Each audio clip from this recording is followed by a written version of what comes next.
کی محمد سے وفا تو نے تو ہم تیرے ہیں، یہ جہاں چیز ہے کیا لوح و قلم تیرے ہیں۔ جناب حضرت علامہ اقبال نے یہ شعر بڑی گہرائی کے ساتھ لکھا اور حق بجانب لکھا۔ آج میں جس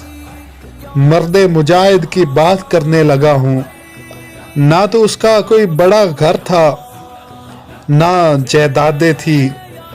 نہ کوئی کوٹھی بنگلے تھے، نہ مال و زر تھا، اور نہ کوئی پیری مریدی تھی، نہ کوئی اسی بڑی گدی کا وارث تھا، اور نہ ہی کسی بڑے جامعہ میں استاد تھا، اور نہ ہی کسی بڑی مسجد کا امام تھا، نہ کسی بڑے ممبر کا خطیب تھا۔ اگر دیکھیں تو ایک چھوٹی سی 10 سے 15 مرلے کی مسجد کا وہ ایک امام تھا، لیکن وہ حضرت جیسے اکثر فرماتے تھے کہ جب تک بکے نہ تھے کوئی پوچھتا نہ تھا، آپ نے خرید کے انمول کر دیا کہ جب وہ عشق رسول پہ مر مٹے، جب انہوں نے اپنی زندگی عشق رسول کے لیے وقف کر دی، آپ صلی اللہ علیہ وآلہ وسلم کی عزت کی ناموس پہ پہرا دینا شروع کیا، تو وہ شخص، وہ ایک عام سا آدمی، وہ 2.5 مرلے میں رہنے والی شخصیت صرف ایک مولوی نہیں، پھر وہ مرد مجاہد بنا جس کے جنازے کے لیے لاہور کا مینار پاکستان کا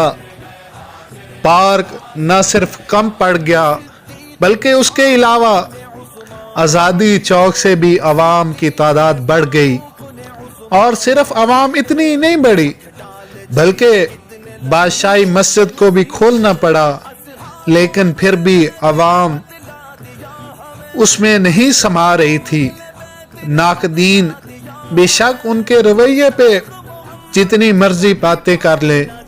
تعداد پہ بے شک کسی کو اختلاف ہو سکتا ہے، لیکن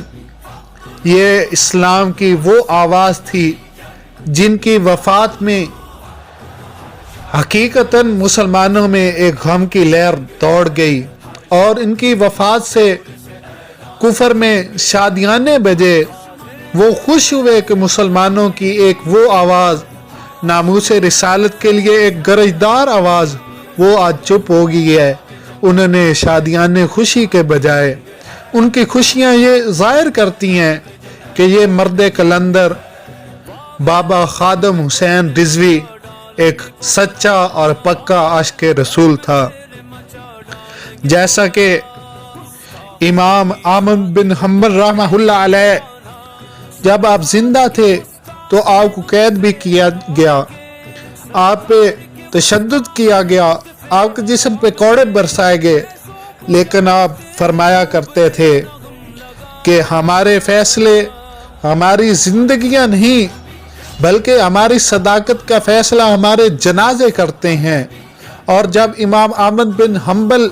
نے وفات پائی تو اس وقت کے لوگوں نے دیکھا کہ وہ شاید اس کی گلیوں میں تل دھرنے کو جگہ نہیں تھی۔ اسی طرح جب جناب خادم حسین رضوی مجاہد اسلام کی وفات ہوئی تو لاہور کی سرزمین، لاہور کی آب و ہوا،